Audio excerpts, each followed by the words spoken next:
दोस्तों नमस्कार। इन दिनों पंचायत चुनाव को लेकर के उत्तर प्रदेश में सरगर्मियां हैं। मौसम ठंडा है। आज लोहड़ी है और लोहड़ी से बदलाव की शुरुआत हो चुकी है। मौसम के कहा जाता है कि वसंत के आगमन की आहट है ये, और सियासत में भी बड़े बदलावों की आहट दिखाई दे रही है। उत्तर प्रदेश में इस साल पंचायत चुनाव होने हैं। प्रत्याशी मैदान में आने शुरू हो गए हैं। जो संभावित प्रत्याशी हैं, जो चुनाव लड़ना चाहते हैं, पूरे पश्चिमी उत्तर प्रदेश के जिलों में, गांवों में प्रधान पद के प्रत्याशी, ब्लॉक प्रमुख के प्रत्याशी और इसके अलावा जिला पंचायत के दावेदार अपने अपने ढंग से सोशल मीडिया में एक्टिव हैं, ग्राउंड पर एक्टिव हैं और अलग अलग जो तीज त्यौहार हैं उन पर अपने समर्थकों से कनेक्ट बनाए हुए हैं। लेकिन बड़ा सवाल ये है, उनकी बड़ी चिंता ये है कि क्या उत्तर प्रदेश में चुनाव, पंचायतों के चुनाव समय पर हो जाएंगे या पीछे हटेंगे, और पीछे हटेंगे तो कितने हटेंगे, क्या इतने पीछे हट जाएंगे कि विधानसभा चुनावों के बाद चले जाएंगे। ये एक बड़ा सवाल है। दरअसल सियासत में संकेतों का एक विशेष महत्व होता है। जो नेता बोलते हैं वैसा हकीकत में हो ये जरूरी नहीं होता। कई बार नेता कुछ बोलता है, उसकी बॉडी लैंग्वेज कुछ कहती है और जमीन पर कुछ और घटनाक्रम होता है और उसके पीछे पटकथा कुछ और लिखी जा रही होती है। इसी तरह से हम आज लेंस लगाकर देखेंगे कि पंचायत चुनावों की असलियत क्या है, तैयारियों की हकीकत क्या है, जमीनी हकीकत क्या है। दरअसल चुनाव कराने के लिए क्या जरूरी है? सबसे पहले जरूरी है कि पंचायतों का परिसीमन हो। दूसरी बड़ी जरूरत है कि पंचायतों का रिजर्वेशन फाइनल हो कि कौन पंचायत किस कैटेगरी में रहेगी। और तीसरी बड़ी जरूरत है कि वोटर लिस्ट फाइनल हो जाए। चौथी जरूरत है कि चुनाव कराने के लिए आपके पास पर्याप्त मैन पावर हो और वो चुनाव कराने के लिए फ्री हो। उसमें पुलिस बल भी है और पुलिस बल के अलावा अलग अलग विभागों के कर्मचारी और एडमिनिस्ट्रेटिव ऑफिशियल्स हैं। ये सब मिलकर के चुनाव कराते हैं। तो ये 4 बेसिक नीड्स हैं और 5वीं जरूरत है कि उसके लिए आपके पास पर्याप्त फंड्स हों, आपने बजट का एलोकेशन किया हो। पिछली बार जब उत्तर प्रदेश की सरकार ने अपना बजट जारी किया था तो उसमें पंचायत इलेक्शन के लिए बजट प्रोविजन किया था, उसका एलोकेशन किया था। इस बार भी बजट जब लेकर के आएगी उत्तर प्रदेश की सरकार तो उसमें पंचायत चुनावों के लिए एलोकेशन करेगी निश्चित तौर पर, यह लगभग तय है। अब दूसरी तैयारी पर रखते हैं कि ग्राउंड पर परिसीमन की क्या स्थिति है। तो परिसीमन की प्रक्रिया हो चुकी है लगभग। कुछ पंचायतें उसमें कई जिलों में घटी हैं, कई जिलों में बढ़ी हैं। जैसे जिन इलाकों में, जिन जिलों में शहरीकरण तेज हुआ है वहां पर पंचायतों का दायरा सीमित हुआ है, वहां पर जिला पंचायत के मेंबर्स घटे हैं। कुछ इलाकों में कुछ गांवों का कुछ नए सिरे से मतलब परिसीमन हुआ है और वो हो चुका है। तो एक अपडेट ये है जो चुनावों के लिए कंप्लीट हो चुका है एक फेज। अब दूसरा फेज आता है वोटर लिस्ट का। तो वोटर लिस्ट की प्रक्रिया ये है कि पहले ड्राफ्ट वोटर लिस्ट पब्लिश हो चुकी है, आप जाकर के देख सकते हैं और आप में से ज्यादातर लोगों ने देख भी लिया होगा कि आपका वोट है कि नहीं है। अब ड्राफ्ट वोटर लिस्ट के बाद उस पर ऑब्जेक्शन फाइल करने का समय है। जो लोग छूट गए हैं, जिनका वोट छूट गया, उनके वोट बनाने की प्रक्रिया है। ये सब प्रक्रियाएं पहले फरवरी में संपन्न हो जानी थी, लेकिन सरकार ने 1 महीने का समय बढ़ा दिया है। अब 28 मार्च तक वोटर लिस्ट फाइनल होगी और 28 मार्च को वोटर लिस्ट का फाइनल पब्लिकेशन हो जाएगा।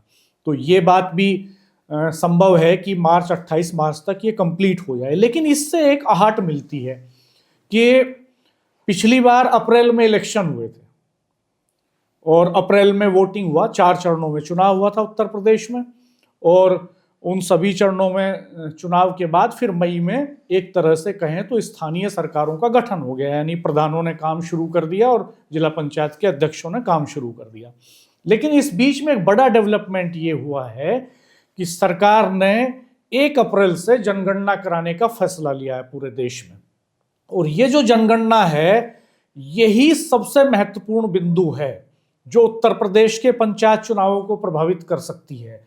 दरअसल जनगणना 2021 में जनगणना की रिपोर्ट आ जानी चाहिए थी, लेकिन उस वक्त कोरोना था। उसके बाद सरकार के पास शायद वक्त नहीं था, फुर्सत नहीं थी, या कुछ और वजह रही हो, राजनीतिक वजह रही हो या आर्थिक सामाजिक वजह रही हो, सरकार ने इस बीच में जनगणना नहीं कराई और अब ये तय किया गया है कि 2027 में जनगणना की रिपोर्ट आ जाएगी। लगभग 1 साल का समय लगेगा इसमें। दिल्ली में ट्रेनर्स की ट्रेनिंग, मास्टर ट्रेनर्स की ट्रेनिंग शुरू हो चुकी है। मास्टर ट्रेनर्स जो हैं फिर स्टेट्स में वापस लौटेंगे, स्टेट लेवल पर ट्रेनिंग देंगे, स्टेट लेवल से फिर वो डिस्ट्रिक्ट लेवल तक ट्रेनिंग आएगी नीचे तक।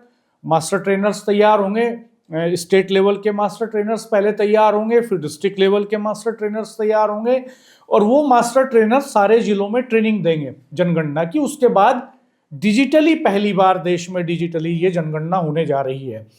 ये एक बड़ा प्रोजेक्ट होता है जनगणना। इसमें एक एक घर का सर्वे होगा, इकोनॉमिक सर्वे होगा। इसमें एक एक घर में कितने लोग हैं, वो क्या करते हैं, घर में क्या क्या एसेट्स हैं, बहुत डीपली ये पूरी रिपोर्ट तैयार होती है और इसमें बड़ी मशीनरी लगेगी।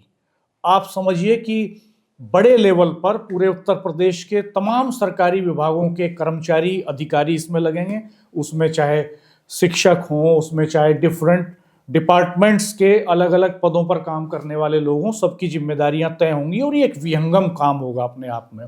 तो इस बीच में पूरे स्टेट की मशीनरी जब जनगणना में बिजी होगी तो उस वक्त इलेक्शन कराने के लिए मशीनरी को फ्री कैसे किया जाएगा, ये एक बड़ा सवाल है। ये एक बड़ी प्ली हो सकती है जिसकी वजह से इलेक्शंस पीछे हट सकते हैं। ग्राउंड पर जो दिखाई दे रहा है मोटे तौर पर वो मैं आपको बता रहा हूं, क्योंकि इलेक्शन उसी टाइम में कराना और उसी टाइम में जनगणना कराना और उसी समय में पूरे सिक्योरिटी अरेंजमेंट्स को कैरी ऑन करना। चूंकि जनगणना एक राष्ट्रीय अभियान होगा, केंद्र सरकार की स्कीम होगी, पूरे देश में एक साथ चलेगी, तो उसको डिले करना, उसके लिए पूरी मैन पावर की स्टेट की मशीनरी को फ्री कर लेना लगभग महीने भर के लिए, क्योंकि महीना भर पंचायत चुनावों में लगेगा, चार चरणों में चुनाव होंगे, ये आसान नहीं होगा। तो क्या ऐसे में उत्तर प्रदेश सरकार मार्च अप्रैल में जाकर के, मार्च में फाइनल वोटर लिस्ट पब्लिश हो जाएगी, 1 अप्रैल से जनगणना शुरू होगी, तो क्या उस वक्त अगले 6 महीने के लिए कार्यकाल बढ़ाया जा सकता है ग्राम प्रधानों का, पंचायत प्रतिनिधियों का, जिला पंचायत का या ब्लॉक डेवलपमेंट कमेटी का?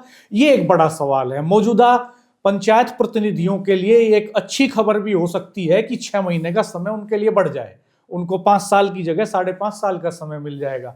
लेकिन एक और बड़ा सवाल खड़ा होगा कि जब 6 महीने होने को होंगे तो उस वक्त जाकर के उत्तर प्रदेश में एमएलसी के इलेक्शंस होंगे और एमएलसी के इलेक्शंस के साथ साथ पंचायतों के इलेक्शंस को कंडक्ट कराना ये एक अलग तरह का चैलेंज बन जाएगा। तो और उस वक्त चूंकि नवंबर में जाकर के, दिसंबर में जाकर के, अक्टूबर नवंबर में जाकर के उत्तर प्रदेश के विधानसभा चुनावों की एक्सरसाइज भी शुरू हो चुकी होगी। उत्तर प्रदेश के विधानसभा चुनावों के लिए वोटर लिस्ट फाइनल होगी, नाम जोड़ने का सिलसिला ये सारा चलता रहेगा, पूरी मशीनरी की तैयारियां होंगी, बैठकें होंगी। तो क्या उत्तर प्रदेश में पंचायत चुनाव उत्तर प्रदेश के विधानसभा चुनाव के बाद चले जाएंगे? ये एक महत्वपूर्ण सवाल है।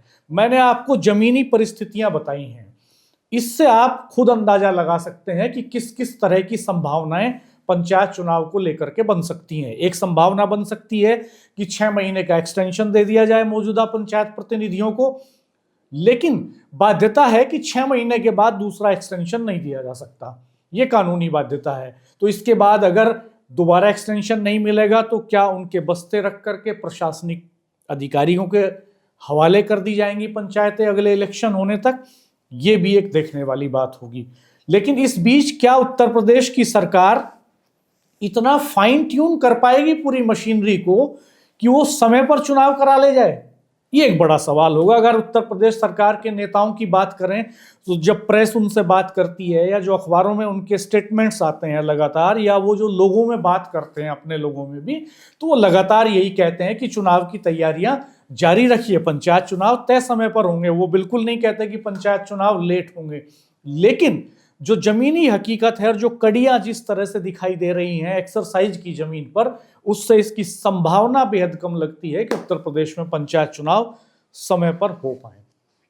आप मुझसे बेहतर जानते हैं, बेहतर समझते हैं, आप कमेंट बॉक्स में जरूर बताइएगा कि आपके पास क्या इंफॉर्मेशन हैं, आपकी क्या कैलकुलेशंस हैं। हमारे इस वीडियो को शेयर कीजिएगा मित्रों के साथ, कमेंट बॉक्स में प्रतिक्रिया दीजिएगा, बेल आइकन प्रेस कर दीजिएगा, नोटिफिकेशंस ऑन रखिएगा। जल्द हम फिर हाजिर होंगे एक नई वीडियो के साथ, एक नई चर्चा के साथ। तब तक के लिए नमस्कार, धन्यवाद।